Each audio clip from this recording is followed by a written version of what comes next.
Good morning, everybody. Welcome back to another useful and interesting Chinese saying. This is Laszlo Montgomery, warmly welcoming you back to the Chinese Sayings Podcast. Chengyus are us. For this week's offering, coming off the heels of Sima Hui, the Hao Hao Xian Sheng, we're back with an oldie from the golden age of Chinese sayings, the Zhou Dynasty, 1046 to 256 BC. And today we travel back to the Warring States period, early 6th century BC, to the State of Jin, located mostly in today's southern Shanxi province. And it's specifically during the time of Duke Jing that this story takes place. There were two other Duke Jings of Jin, but they were a different tone and different characters.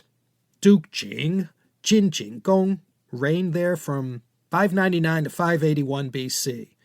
One of the other two Duke Jings will be the final one to rule in Jin State before it was partitioned a century later into Han, Zhao, and Wei.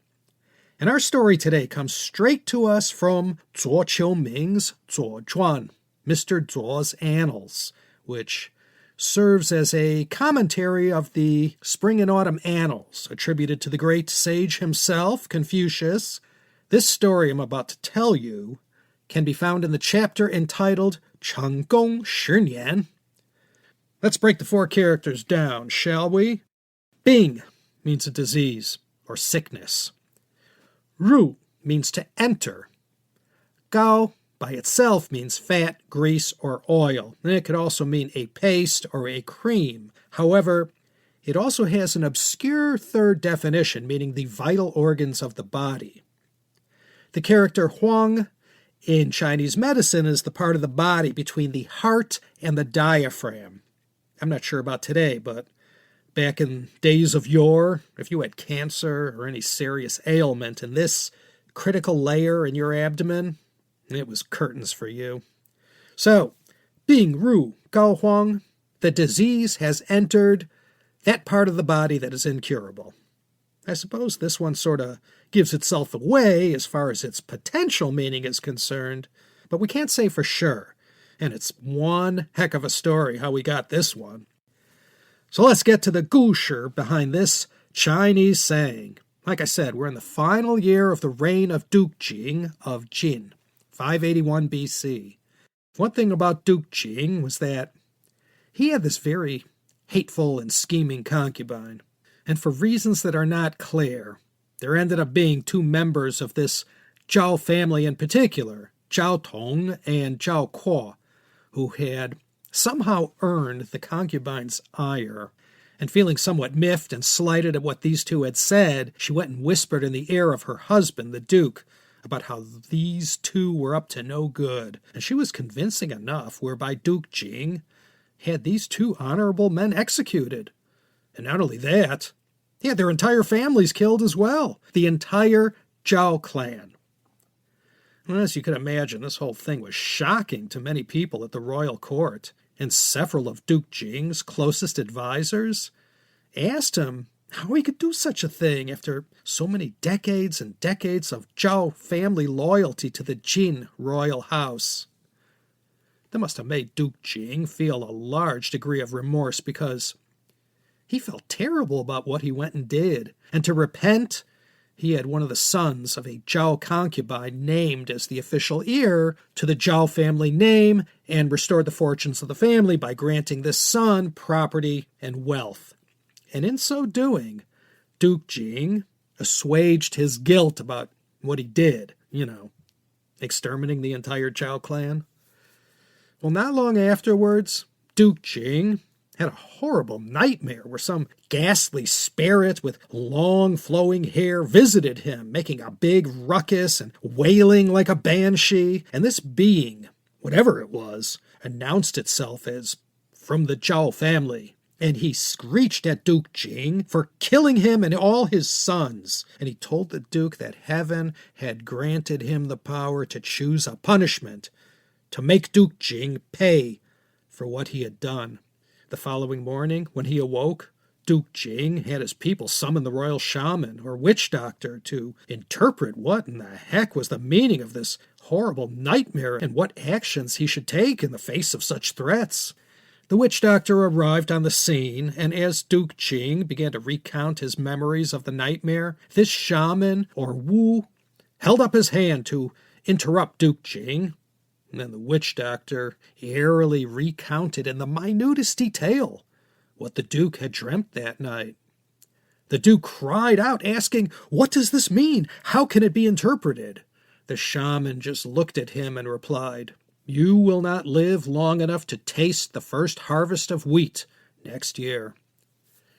Duke Jing pleaded with the shaman for more insight and advice on what he should do, but this shaman had nothing further to say. And not very long afterwards, Duke Jing began to feel quite ill and knew something was wrong. The next state over to the west of Jin was Qin. Qin State was mostly in and around Shanxi province. They had some doctor of repute there who Duke Jing invited to his palace to examine him. So he arranged for this doctor to come to the Jin capital in southern Shanxi to find out why he was feeling like he was. So this doctor rode east towards the capital, and the night before he was scheduled to arrive, once again, Duke Jing had another horrific dream. This time he was visited by these two bizarre and mischievous childlike spirits. And as they circled the sleeping Duke Jing, one said to the other, "Brother, our host is sending for a good doctor who will do harm to us. He is soon to arrive. How shall we escape him?" The other one grinned malevolently and suggested, "How would you like to hide with me deep in the membranes above our host's heart?" This was met with a knowing smile. No one would find them there. The morning after, Duke Jing awoke, shaken from his dream and not knowing what it meant. That same day, the renowned doctor from the state of Jin arrived and was immediately taken to see Duke Jing. Upon examining Duke Jing, the doctor sighed and said, "There is nothing I can do. The disease has penetrated so deep that it is lying in between the membrane above your heart. Neither acupuncture needles nor surgical tools will be able to reach it, and it is too potent for any pill or medicine." He uttered those four characters, Bìng Rù Gāo Huāng. The disease had entered his Gāo Huāng, that part of the body which, if afflicted, could never be cured. Well, not back then, anyway. And with that strange and terrible dream still fresh in his memory, Jin Jing Gong knew the doctor was right. So he sent the doctor away and amply compensated him for his troubles. So it was a difficult summer for Duke Jing as he lay ill and dreaded the coming of the autumn harvest. And one afternoon, when the wheat was harvested, one of his people ceremoniously presented the first harvest to Duke Jing, and the Duke didn't feel any worse than he ever did, and he knew right there the witch doctor was wrong. He said I'd be dead before I could partake of the next wheat harvest. Now it's here before me, and for nothing I've been stressing out about this. The Duke clapped his hands in delight and called for the witch doctor at once.